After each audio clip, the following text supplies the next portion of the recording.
سلام، خیلی خوش اومدیم به اولین قسمت بازسازی 206. امیدوارم ازش لذت ببرید. لایک و کامنت و سابسکرایب یادتون نره. دو تا آینه هم برند کروز گرفتیم بندازیم تو ماشین. اینم یکی آینم البته هنوز کسی رسمی نیست، راهنماش کامل داره هنوز. جدی میفرمایی؟ به این صورت ماشین ما هنوز همه چیزش زله. اینم رخ پایانی آینه 207. البته این سری کارا قبلش انجام داده بودیم، مثل برچسب مدوساه ماشین رو کپش کردیم. فنر 26 با کمک ABS پوستی کوتاه، چراغ هلو انداختیم روش. اینم از استاپ سوم برفی. این استیکرها زدیم پشت شیشه. اینم از در باک RC، دستگیرهای درمونم که پیانویی بود. داخل ماشین که سربنده و این ساعتمون که کار نیست در جهان، اینو بزن خفش کن دیگه‌شو.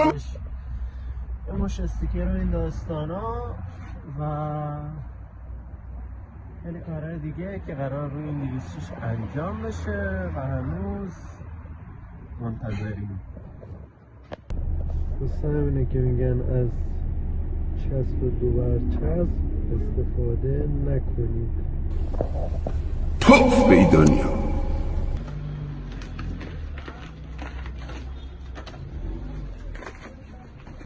چی توشه؟ موزه.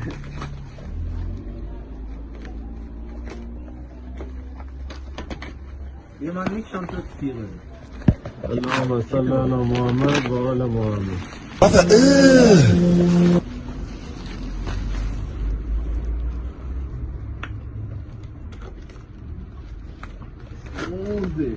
موزه جدی میفرمایی؟ گناه داره، مغز نداره. آقا این بطره بده. این چند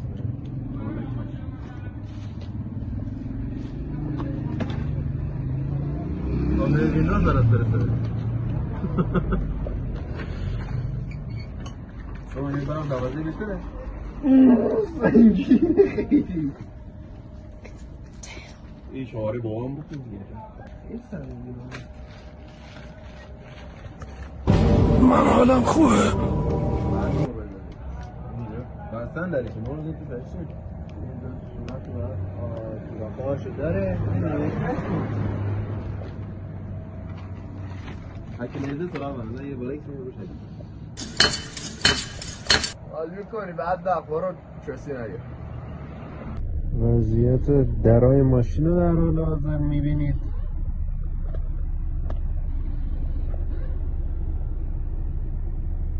در وضعیتی به شدت دخمی. انگار ریده بیدم. جوغته بنوش، جوغ بنوش. من به شخصه چون سیستم باز نیستم فقط این ضبط و پایینر دارم. 6 خروجیه، کدش دقیق نمیدونم.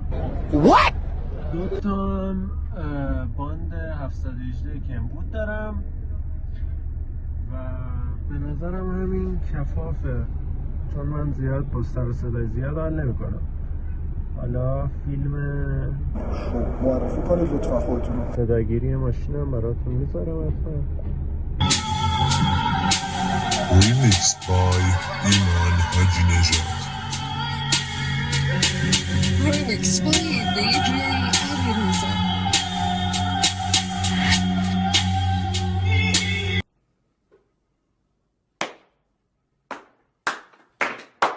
فوق‌العاده بود.